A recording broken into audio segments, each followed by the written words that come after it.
사무엘하 1장.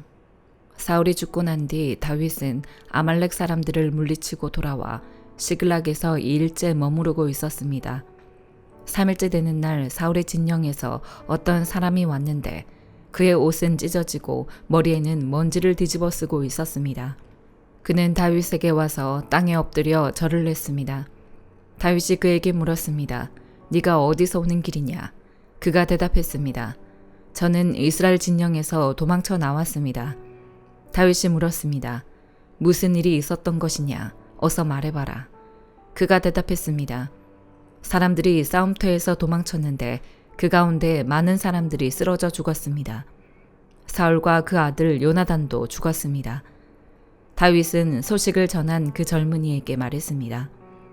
사울과 그 아들 요나단이 죽었다는 것을 네가 어떻게 아느냐? 그 젊은이가 말했습니다. 제가 우연히 길보아 산에 올라갔는데 거기에서 사울이 자기 창에 기대어 있고 전차와 기마병들이 그를 바짝 쫓고 있었습니다. 그런데 사울이 뒤돌아 저를 보시며 부르시기에 제가 여기 있습니다 하고 말했습니다. 그랬더니 저더러 누구냐고 물어보아서 아말렉 사람이라고 대답했습니다. 그러자 그가 제게 내 옆으로 와서 나를 죽여다오. 내게 아직 목숨이 붙어 있어서 고통스럽구나 하셨습니다. 제가 보니 그가 이미 엎드러진 뒤라 살아날 가망이 없어 보여서 다가가서 그를 죽였습니다.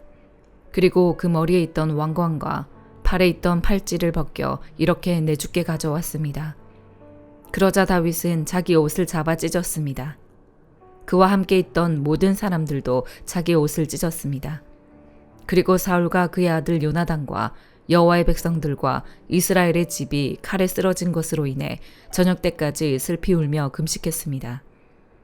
다윗이 그 소식을 전한 젊은이에게 물었습니다. 너는 어디 출신이냐? 그가 대답했습니다. 저는 외국 사람 아말렉의 아들입니다. 다윗이 그에게 말했습니다.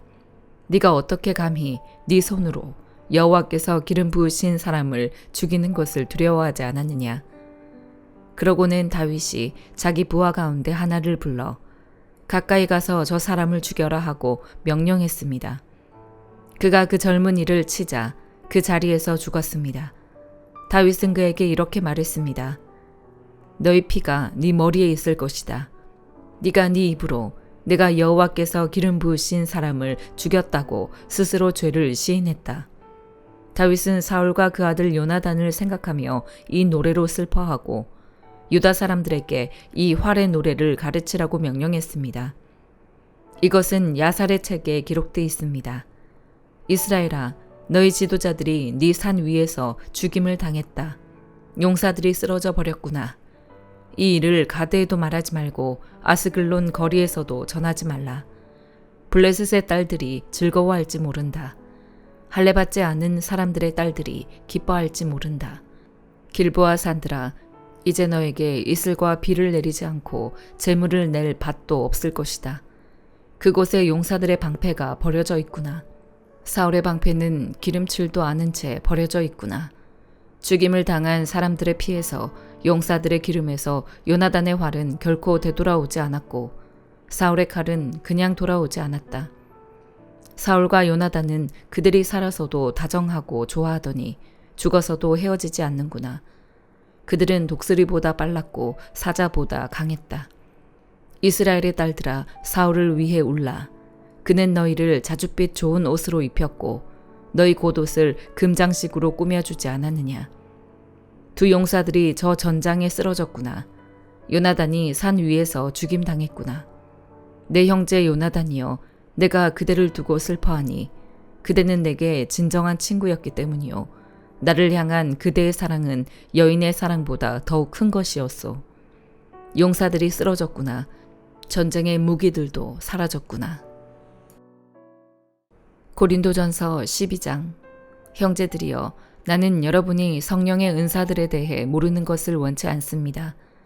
여러분이 잘 알듯이 여러분이 이방 사람이었을 때 여러분은 말 못하는 우상이 이끄는 대로 끌려다녔습니다. 그러므로 나는 여러분에게 알려드립니다. 하나님의 영으로 말하는 사람은 아무도 예수는 저주받은 사람이다라고 할 수 없고 또 성령으로 말미암지 않고는 예수는 주이시다라고 할 수 없습니다. 은사는 여러 가지이나 성령은 같습니다. 직분상 맡은 임무는 여러 가지이나 섬기는 주는 같습니다. 사역은 여러 가지이나 모든 사람 안에서 모든 일을 행하시는 하나님은 같습니다. 각 사람에게 성령을 나타내시는 것은 성도 공동의 유익을 위한 것입니다. 어떤 이에게는 성령으로 지혜의 말씀을 주시고 어떤 이에게는 같은 성령으로 지식의 말씀을 주십니다. 어떤 이에게는 같은 성령으로 믿음을, 어떤 이에게는 같은 성령으로 치유의 은사를, 어떤 이에게는 능력 행하는 은사를, 어떤 이에게는 예언하는 은사를, 어떤 이에게는 영을 분별하는 은사를, 어떤 이에게는 여러 가지 방언하는 은사를, 또 어떤 이에게는 방언 통역하는 은사를 주십니다.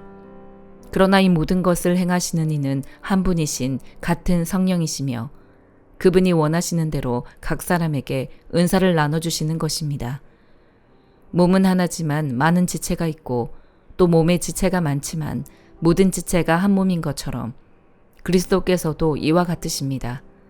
우리는 유대 사람이든지 그리스 사람이든지 종이든지 자유인이든지 모두 한 성령으로 세례를 받아 한 몸이 됐고 모두 한 성령을 마시게 됐습니다. 몸은 한 지체가 아니라 많은 지체로 이루어져 있습니다. 만일 발이 나는 손이 아니니 몸에 속하지 않았다라고 말한다 할지라도 발이 몸에 속하지 않은 것이 아닙니다. 또 귀가 말하기를 나는 눈이 아니니 몸에 속하지 않았다라고 말한다 할지라도 귀가 몸에 속하지 않은 것이 아닙니다. 만일 몸 전체가 눈이라면 듣는 곳은 어디겠습니까? 만일 몸 전체가 듣는 곳이라면 냄새 맡는 곳은 어디겠습니까? 그러나 하나님께서는 이제 지체들을 각각 그분이 원하시는 대로 몸에 두셨습니다. 만일 모든 것이 한 지체로 돼 있다면 몸은 어디에 있겠습니까? 이제 지체는 많으나 몸은 하나입니다. 그러므로 눈이 손에게 나는 네가 필요 없다라고 말하거나 머리가 발에게 나는 네가 필요 없다라고 말할 수 없습니다. 이뿐 아니라 더 약해 보이는 몸의 지체들이 오히려 중요합니다. 그리고 우리가 몸 가운데 덜 귀하다고 생각되는 지체들을 더 귀한 것으로 입혀주어 우리의 볼품없는 지체들은 더 큰 아름다움을 갖게 됩니다. 우리의 아름다운 지체들에게는 그럴 필요가 없습니다. 하나님께서는 몸을 고르게 짜 맞추셔서 부족한 지체에게 더 큰 존귀를 주셨습니다. 그리하여 몸에서 분열이 없게 하시고 지체들이 서로 돌아보게 하셨습니다. 만일 한 지체가 고통을 당하면 모든 지체가 함께 고통을 당하고 한 지체가 영광을 얻으면 모든 지체가 함께 기뻐합니다. 여러분은 그리스도의 몸이요 또한 그 몸의 지체입니다.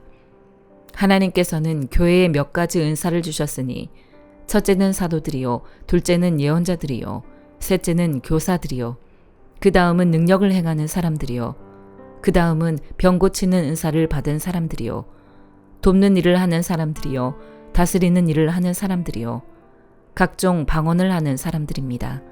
모두가 다 사도들이겠습니까? 모두가 다 예언자들이겠습니까? 모두가 다 교사들이겠습니까? 모두가 다 능력을 행하는 사람들이겠습니까? 모두가 다 병 고치는 은사들을 가졌겠습니까? 모두가 다 방언들을 말하겠습니까? 모두가 다 통역을 하겠습니까? 그러나 더 큰 은사들을 간절히 구하십시오. 에스겔 10장. 그룹들 머리 위 창공에 사파이어 보석으로 된 보자같이 생긴 것을 내가 보았다. 그분께서 베옷을 입은 그 사람에게 말씀하셨다. 그룹 아래 있는 바퀴들 사이로 들어가거라. 너는 그룹 사이에서 나오는 불타는 숯불을 손에 가득 담아다가 성읍에 흩어 뿌려라. 그러자 내가 보는 앞에서 그가 들어갔다. 그 사람이 들어갈 때 그룹들은 성전 남쪽에 서 있었고 구름이 안뜰을 가득 채웠다. 여호와의 영광이 그룹 위에서부터 일어나 성전 문턱 위에 머무르니 성전이 구름으로 가득 차고 뜰은 여호와의 영광의 광채로 가득했다. 그룹들의 날개 소리가 뜰 바깥에까지 들리는데 그것은 전능하신 하나님께서 말씀하실 때 그분의 음성 같았다. 그분께서 베옷을 입은 사람에게 그룹들의 바퀴들 사이에서 불을 집어 들어라라고 명령하시자 그 사람이 들어가서 바퀴 곁에 섰다. 그러자 그룹들 가운데 하나가 그룹들 사이에 있던 불에 손을 뻗어 약간의 불을 집어들어서 베옷 입은 사람의 손바닥에 주었다. 그러자 그는 그것을 받아들고 밖으로 나갔다. 그룹들에게는 그들의 날개들 아래에 사람의 손처럼 생긴 것이 보였다. 내가 보니 그룹들 곁에 4바퀴가 있는데 그룹 하나에 바퀴가 하나씩 있었다. 그 바퀴들의 모양은 황옥이 빛나는 것과 같았다. 그들의 생김새로 말하자면 4개가 모두 한 모양이었으며 바퀴 안에 바퀴가 있는 듯했다. 그들이 움직일 때 4방향 가운데 한 방향으로 움직이는데 어느 방향으로 출발하든지 바퀴가 돌 필요가 없었다. 머리가 향한 방향대로 그들이 따라갔다. 그래서 바퀴가 돌지 않았다. 그들의 등과 손과 날개를 비롯한 몸통 전체와 4그룹들의 바퀴들에는 온통 눈들이 가득 달려 있었다. 내가 들으니 바퀴들은 도는 것으로 불렸다. 각 그룹에게는 얼굴이 4개씩 있었다. 첫째 얼굴은 그룹의 얼굴이었고, 둘째 얼굴은 사람의 얼굴, 셋째 얼굴은 사자의 얼굴, 넷째 얼굴은 독수리의 얼굴이었다. 그리고 그룹들은 올라갔다. 이들은 내가 그발 강가에서 본 생물들이었다. 그룹들이 움직일 때 그들의 옆에 있는 바퀴들도 움직였다. 그리고 그룹들이 그들의 날개를 들어 땅에서 떠오를 때 바퀴들도 그들 곁에서 떠나지 않았다. 그룹들이 멈춰서 있을 때는 바퀴들도 멈춰서 있었고, 그룹들이 올라갈 때 바퀴들도 올라갔다.